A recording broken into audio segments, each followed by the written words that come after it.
Now, I've done plenty of videos with the referees being mic'd up. We've seen and heard lots of things that they say and do.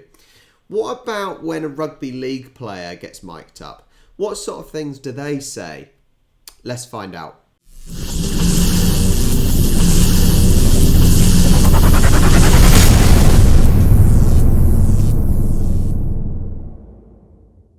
Let's go. Hey, this is what we want. This is the game we want.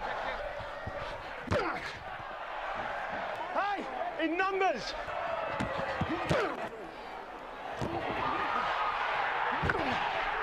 I think this is when Ashton Sims played for Warrington Wolves, by the colours. Ridyard to Briley. Briley puts the kick to the in-goal area. There's a cluster after it. We talked that whole play up at training all week. We talked it up.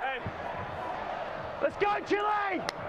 Straight away, it seems like things that you would say very generic in a lot of sports. Things to G up your team, and like when he just said we've been doing this in training and whatnot, or been talking about it in training, that seems another thing that in football they say exactly, players say exactly the same. I've been there and I've said exactly the same.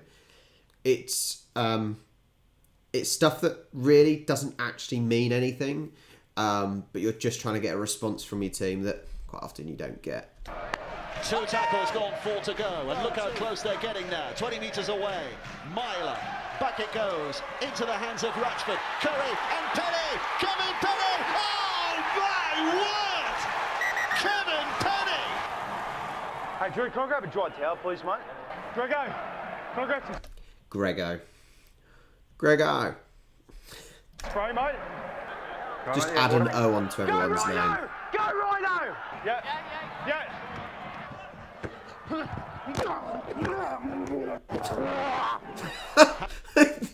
Just the noise when he's been taken down. It's just the grunts. Hammering hard again. Dwyer's kick to the in-goal area. You all right? How's it going? Yeah, got it. Yeah? You've been absolutely excellent since you've been on. Hey, we're in a quarter-final here. It's a dogfight. Let's go.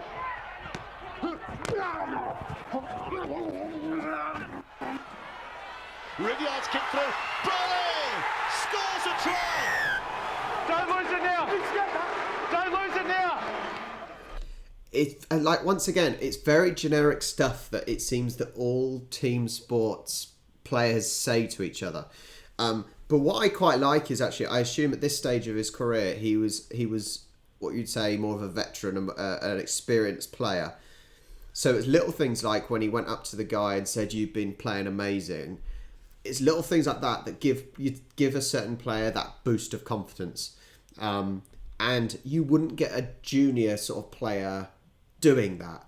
You need the senior players because they almost have the respect and authority almost to be able to do that. So yeah, quite good so far.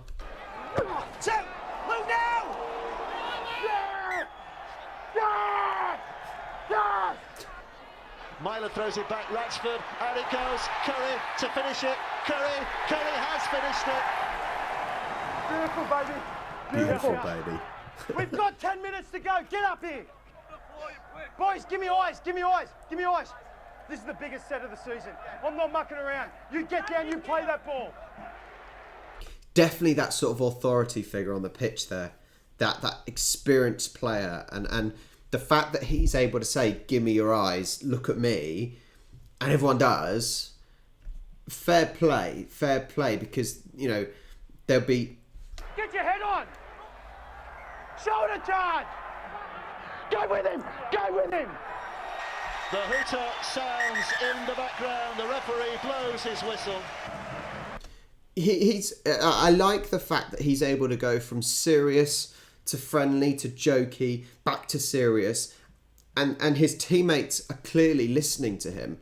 I think if I'm going to compare it to football, I think there are too many individual players, if that makes sense. There are too many individual players that think they're better or don't want to listen. But in this situation, from what I can see, it's a mutual respect that they are giving him for a player that is clearly one of the, like I said, one of the veterans of the game, the experienced players. So it's really good to see that they're listening. Hey, you can lift your head high, mate. I reckon you're a good player. You all right? Good stuff, buddy. Where'd you get your engine from? How good is that as well? He's going up to the other team. He's being gracious in victory. He could happily have walked off, but he's not. He's going up to the other team, pointing out things that the other team players have done well, giving them a boost. At the end of the day, his team's won. It's not going to affect it's not going to affect his team now if he compliments the other team. How good is that? How gracious in victory is that? That's such a good thing to see. What up, mate? What up, big man? Top game, man. How you going? Happy birthday. Thank you. Did you see Dad score a try? Oh, try time. Seems a nice bloke. It's just brilliant, Ashton. Thank you so much for wearing it. You have got a fantastic roar. Yeah, I never even realised that. It was a little bit cringeworthy looking back on it, but you know what? I play on a lot of emotion. I'm not one of these guys who are going to do these big 40-metre sweeping runs or anything. I'm probably like the big fella next to me. I play off a lot of emotion, highly charged kind of player, and yeah, but looking back on it, it sticks a bit. No. People will love it, and you come across as a natural leader. Have you all? Did I not just say that? Did I not more or less just say that? As I said, people are respecting him. He's clearly got the experience. He's able to change his tone as well, read players as well, assess what's happening in the game, and change how he talks in respect to the game as well. Always found that in your career, or do you think you've grown into leadership? I think I've probably grown into it a little bit. I come through the system at St George Illawarra there at 18, so I had to grow up pretty quick, and had some really good mentors there, guys like Trent Barrett and Jason Riles, who were quite vocal leaders themselves. So I look at that and I see a bit of them in them, and it makes me a bit proud too, you know. There you go. He seems a top bloke, and granted this was in 2015, but seems a really nice bloke and a really good leader. Fair play to him. Great job that he mic'd himself up as well. I hope you enjoyed. If you did, like and subscribe, and I will catch you next time.